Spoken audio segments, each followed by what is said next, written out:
आमचं ज्यांनी आमचं 16% आरक्षण 1994 दिलं, उदाहरणार्थ पवार साहेब आहे, त्यांनी आमचं वाटलं केलं समजा, पण त्यांनी आमचं दिलं.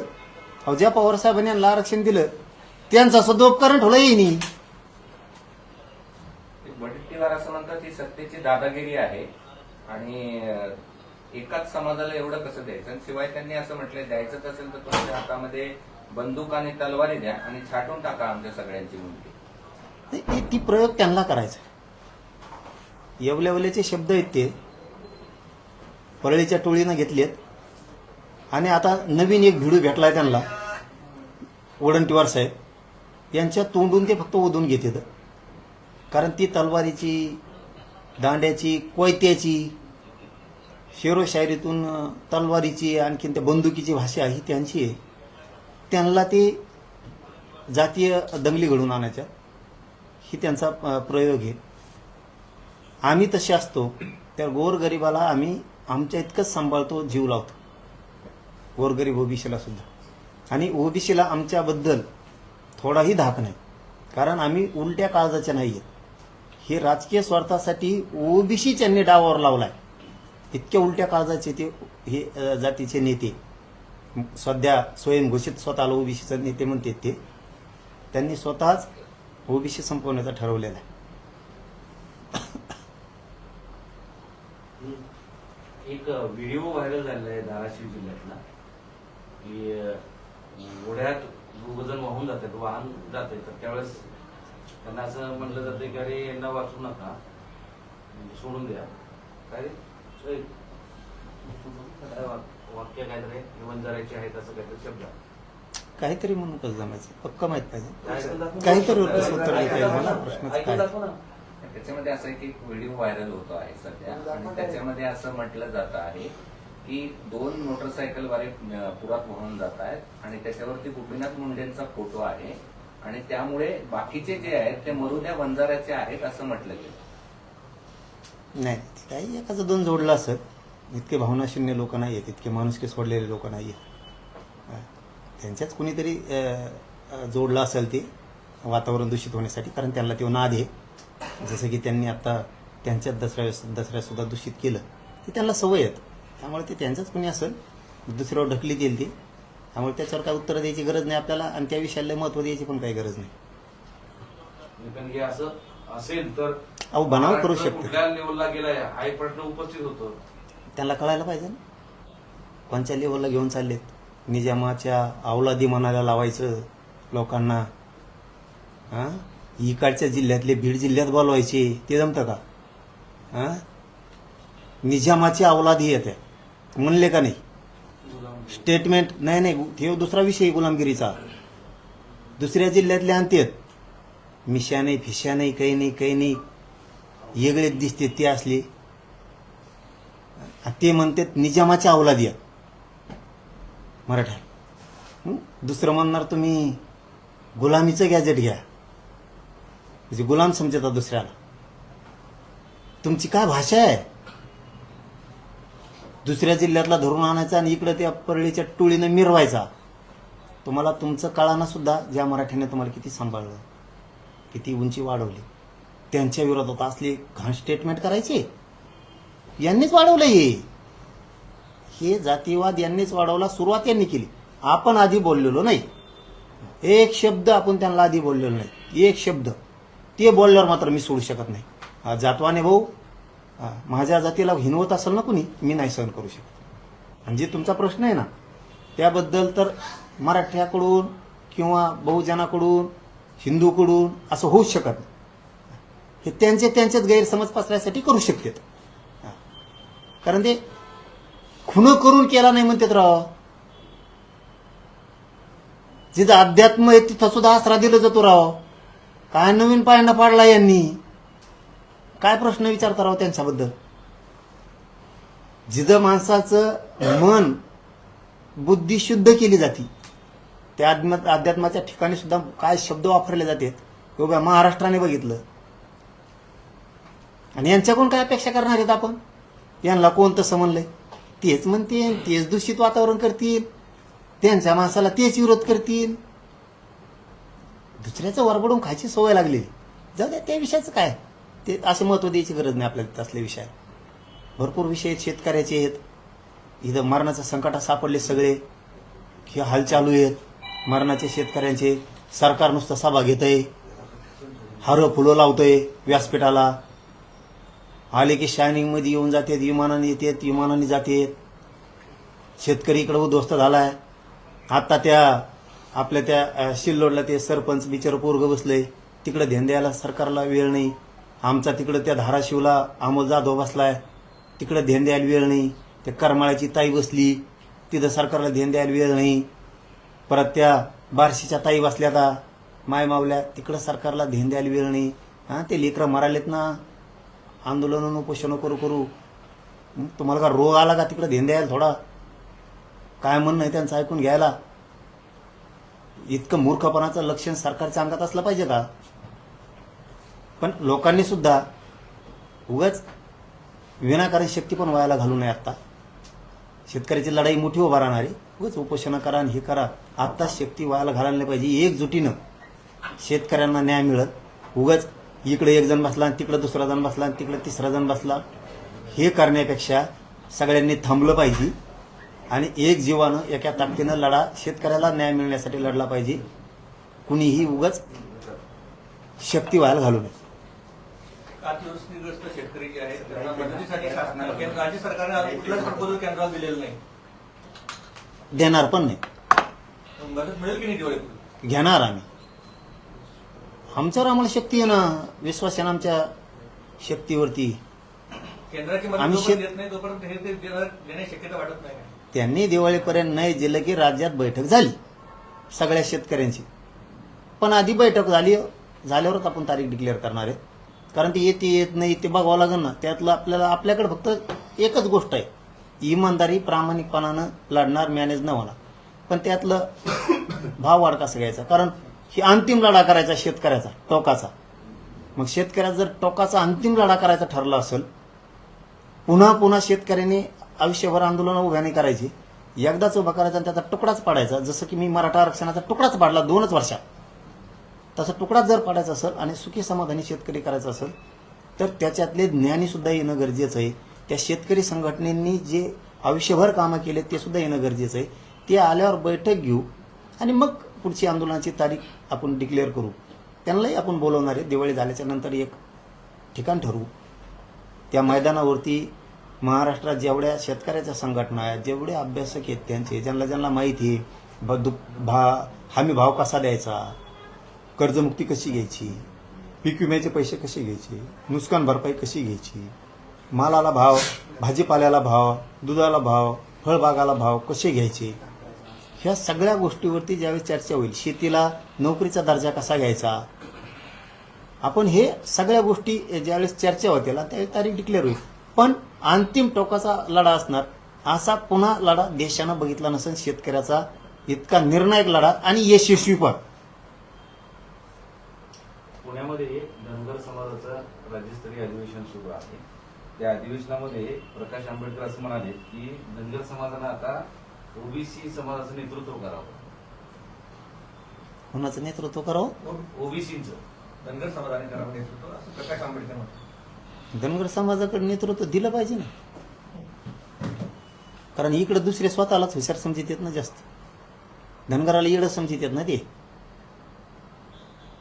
त्यांना खूप अति हुशार शहाणे समजित येते अलिबाबा त्याला झोप येईन का मग त्याला तर दुसऱ्यानं कुणी उलशी कभी मोर्चा बी काढला तरी त्याला धेंडळी लागते त्याला दम नाही निघत दुसऱ्याचे लेकरं ते हुशार नाही समजित धनगराचे मराठ्याचे बंजारा समाजाचे रजपुतांचे कायकाड्यांचे चंबाराचे दलित मुस्लिमाचे सुतार लोहार कुंभार यांचे आपले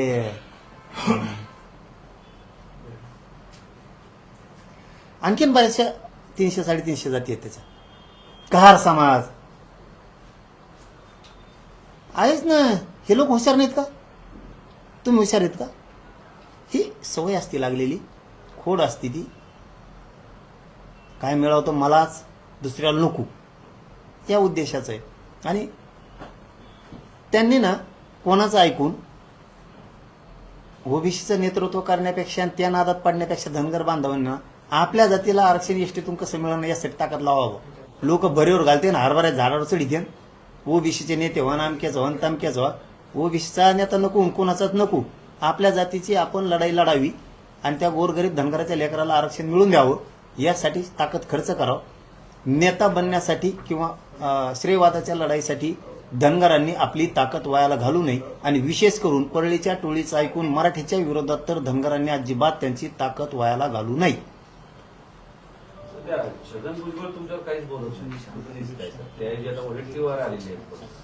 नाही त्यांनी आतून ठरवून केलंय. त्यांनी आतून ठरवून केलंय की आम्ही सत्तेत येत आणि आम्ही सत्तेत असल्यामुळं आम्हाला डॅमेज करायचंय देवेंद्र फडणवीसांना. तिथं एक अशी चर्चा मला ऐकायला मिळाली, सांगू का? तर ती खरी का खोटी माहीत नाही. तिची खात्री केल्याशिवाय आपल्यासारख्याने बोलू नये. पण त्याचा कुठंतरी फार्म हाऊसला का कुठं एक चर्चा झाली त्यांच्या आणि त्याच्यात तेव्हा असं म्हणलं जणू अलिबाबा ही माहिती आता खरी का खोटी माहीत नाही पण अशी चर्चा आहे लोकात की मला त्यावेळेस अजित पवारने गुतीलं होतं असं त्याचं म्हणणं आहे. त्या बैठकीत मानला जणू तो मला अजित पवारने गुतीलं होतं त्यावेळेस. आता संधी आहे आपल्याला सगळ्या ओबीसीच्या नेत्याला. नेतृत्व काँग्रेसकडे घ्या.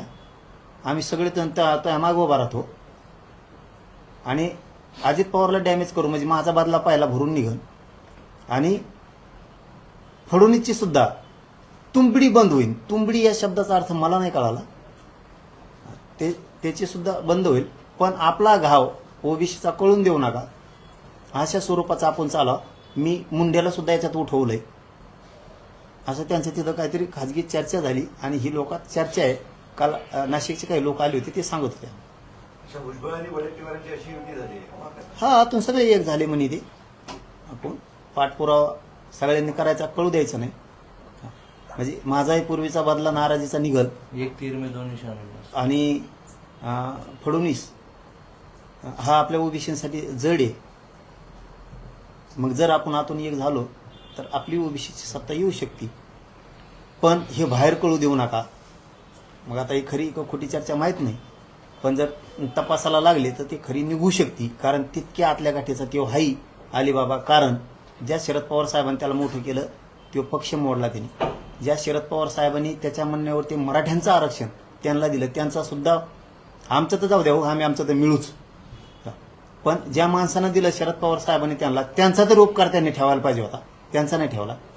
ज्या शिवसेना प्रमुख बाळासाहेब ठाकरे साहेबांनी मोठे केलं त्या माणसाला बाळासाहेब ठाकरे साहेबांना त्या शिवसेना प्रमुखाला जेलमध्ये पाठवणारा एकमेव नासका आणि नालायक माणूस असेल तर छगन भुजबळ. ज्यांनी मोठं केलं त्याला सुद्धा खड्ड्यात घातलं. आज अजित पवारांनी त्यांना मोठं केलं. आज अजित पवारांविषयी सुद्धा प्रचंड मोठं षडयंत्र तयार करायला लागलाय. नसता परळीचं घराणं शक्यतो त्यांच्या विरोधात बोलत नव्हतं. परळीचं घराणं अजित पवारांच्या विरोधात बोलत नव्हतं कारण परळीचं अर्ध घराणं संपलं होतं. पवारांमुळं अर्ध मुंडेंचं घराणं परळीचं घराणं मोठं झालं. ते सुद्धा या छगन भुजबळच्या षडयंत्रात सहभागी झालेत संपवण्याच्या त्यांना. कारण यांना ज्यावेळेस कुणी मदतीचा हात देत नव्हतं त्यावेळेस त्यांनी दिला. आता ह्या अलिबाबानं अजित पवारनी मोठं करून सुद्धा आज अजित पवार संपवण्याचा घाट यांनी 2-3 जणांनी मिळून आता आतून सुरू केलाय. आणि बदला पण असा घ्यायचा की पूर्वी परळीचं पण आतून म्हणणं आहे हे छगन भुजबळनी सांगितलं तुम्ही त्यांना की आमची सुद्धा तुमच्यासारखीच दशा देवेंद्र फडणवीस साहेबांनी सुद्धा केली होती बुवा. एक दिवस देवेंद्र फडणवीस आता हे लय खरं आहे बरं का पण आता ही लोकात चर्चा आहे मला माहित. एक दिवस देवेंद्र फडणवीस आमची बॅग ओढीत होता.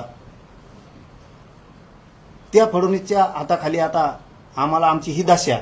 मग ओबीसीनं आतून एक मोठं स्ट्रक्चर तयार करायचं का न कळता. म्हणजे इतका मोठा गेम प्लॅन षडयंत्राचा यांनी तयार केला अशी लोकात चर्चा.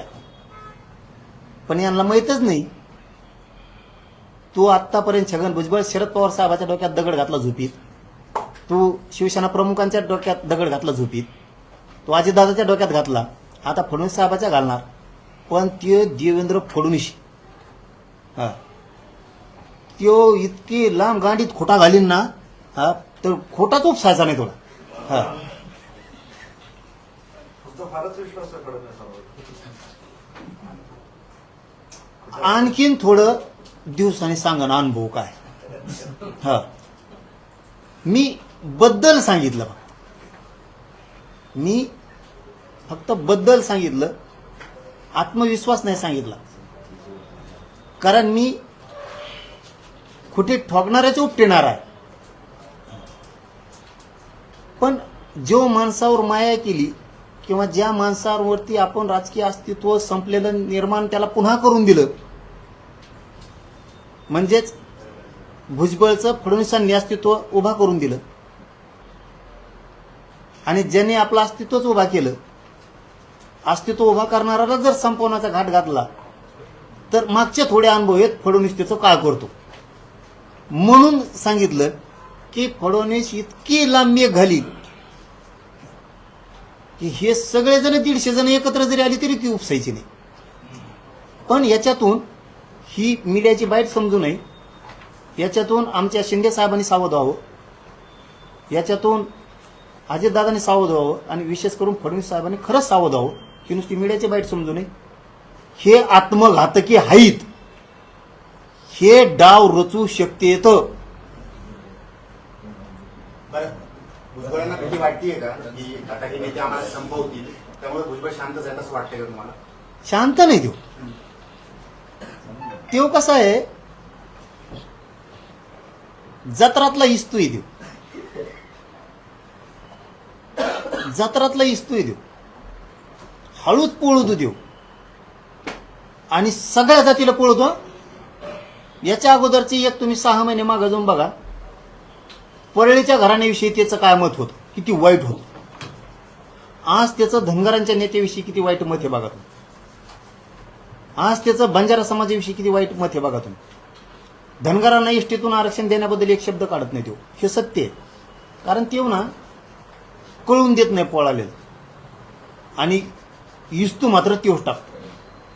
म्हणून आमच्या शिंदे साहेबांना, अजितदादांना आणि विशेष करून फडणवीस साहेबांनी थोडं सावध होणं गरजेचं आहे. याला बाईट समजू नये.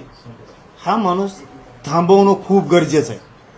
नसता हा माणूस जातीवादाच्या दंगली 100% लावू शकतो. मोर्चे निघतायत, मग मोर्चाला उत्तर मोर्चानेच देणार की शांत राहून ही भूमिका घेणार? कोण आम्ही?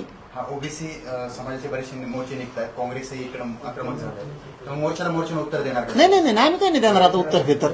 चला दे, हिंडून दे त्यांना, काढून दे तशी मोर्चे, काढून द्या ना. सरकार माझ्या बघतंय, काढून दे. काय होत मोर्चे काढून येते एक दिवस आढळतील, बोंबालतील, जातील घरी. कारण ते काँग्रेसचा मोर्चा आहे, ओबीसीच मोर्चा आहे. काय ते ओबीसीच मोर्चा नाही, तो काँग्रेसचा मोर्चा आहे. कारण ते काँग्रेस संपलंय. तुम्ही राहुल गांधींना लाल्या म्हणाले म्हणून बऱ्याच जणांच्या भावना दुखावल्या. कोणाच्या तो खाला भाऊ? त्यांच्या पदाधिकाऱ्यांच्या. कोण आहे पदाधिकारी त्याचा? त्यांचं मत असं आहे की तुमच्यावर कारवाई करण्यात यावी. काय करतो कारवाई? मग काय करतो कारवाई? काय काढी तो का मग? काय कारवाई करतो? लाल्या म्हणजे काय? इकडे येऊन हे बोलतो जमतं का? कुणी उभा केलं काँग्रेस? मराठ्यांनी उभा केलं का? कोण आहे ते कारवाईवाला? कोणासाठी बोलावं? अरे ज्याला कशाचं काय पिकाचं काय येतं हेच माहित नाही. एकदा ते जालन्याला का वाल तर तुम्ही 46 वर्षापूर्वी काहीतरी, आणि जालन्यात रॅली सुरू होती आणि त्या रॅलीत तिथं गुळाच्या ढेपी होत्या आणि त्या गुळाच्या ढेपी बघितल्यावर ते म्हणले तिथं खाली उतरून, हे कोणाच्या झाडाला येतं, कोणच्या झाडाला येतं? गुळाच्या ढेपी झाडाला येत असतात काय? आणि त्यांची बाजू घेता का तुम्ही? काय चुकीचं बोललो आम्ही? काँग्रेस मराठ्यांनी उभा केलं, मरणाचे खासदार निवडून दिले आणि आज ते काँग्रेस आमच्या विरोधात बोलायला लागलं जे रद्द करा म्हणून, आणि म्हणा कारवाई करणार. काय कारवाई करतो रे? कारवाई केल्यावर तर धुराळाच तुमचा, मग तर सरपंच होत नसतो तुमचा. आणि मराठ्यांनी मग असले पक्ष वाढू बी नका गड्या. आता हा बघ गड्यानो, मराठा हो, स्वाभिमानी बना, कडवट कट्टर बना, शेतात काम करायचं, कचाकच कष्टाने पैसा कमायचा. हा, कोणाच्या दारात झोकायला जायची गरज नाही, कोणाला काम मागायला जायची गरज नाही, काय वाकायचं नाही कोणा पुढे निवडून यायसाठी, काही गरज नाही. असले जर पक्ष असतील नाही काँग्रेस सारखे आणि हे जर आपल्यावर बोलून कारवाई नाही, ते कोण कारवाई करायचं म्हणतो ना, त्यांनी त्याच्यावर कारवाई करायला पाहिजे. कोणावर? त्या वडंटीवार साहेबावर, की तू ज्या रद्द कर म्हणू शकत नाही. कारण कोणाला रद्द कर म्हणण्याचा गरीब जातीचा अधिकार नाहीये. तिकडे जाय ना, जरा तिकडे ताकद दाखव ना. त्याला म्हणा बोलू नको, तुला काय करायचं. आमची मागणी झाली सुरू आता. हो, 16% आरक्षण 1994चा ज्या रद्द करा. कस काय रद्द होत नाहीत बघतो आम्ही बी. पाटील, एकीकडे जोरदार पाऊस पडला, शेतकऱ्यांचं प्रचंड नुकसान झालंय. तर अशामध्येच आनंदाचा शिधा हा कुठेतरी दिवाळीच्या तोंडावर एक दिलासा होता. पण यावेळेस सरकारकडून तो मिळेल असं अपेक्षा वाटत नाहीये. शेतकऱ्यांची दिवाळी पुन्हा एकदा काळी दिवाळी होऊ शकते. तुम्हाला काय वाटतं? अशा योजना असतात त्या सुरू ठेवायला पाहिजेत, बंद करायला पाहिजे? नाही नाही, बंदच करते ती. गेल्या वर्षी ते आनंदाचा शिरा होता, ते कुंकड गेला गणू. ते भुंग्यान खाल्लेलं दाळण ते बंद झालं. ते तेल द्यायचे ते वंगण असल्यासारखं ते बी नाही. काय हे बघा, आमच्या लेकरा बाळांना कुठंतरी सोयाबीन, बाजरी, गहू विकून, कापूस शिकून आता गोड दिवाळी करायची होती. 2 घास गोड खायचे होते. आमचे संसार उद्ध्वस्त झाले. आम्ही दिवाळीपर्यंत वाट बघणार. शेतकरी राज्यातले पुरे एक येणार. जातफीत खड्ड्यात गेली. शेतकरी म्हणून, आपली शेतकऱ्याची जात म्हणून, शेतकरी आपला बाप म्हणून सगळे एका जागेवर येणार. अशी वेळ येऊ शकते, नेत्यालाच महाराष्ट्रात राहता येणार नाही. शेतकऱ्याच्या पदरात न्याय टाकणार म्हणजे टाकणार. चॅलेंज सांगतो, न्याय टाकणार शेतकऱ्याच्या पदरात. धन्यवाद.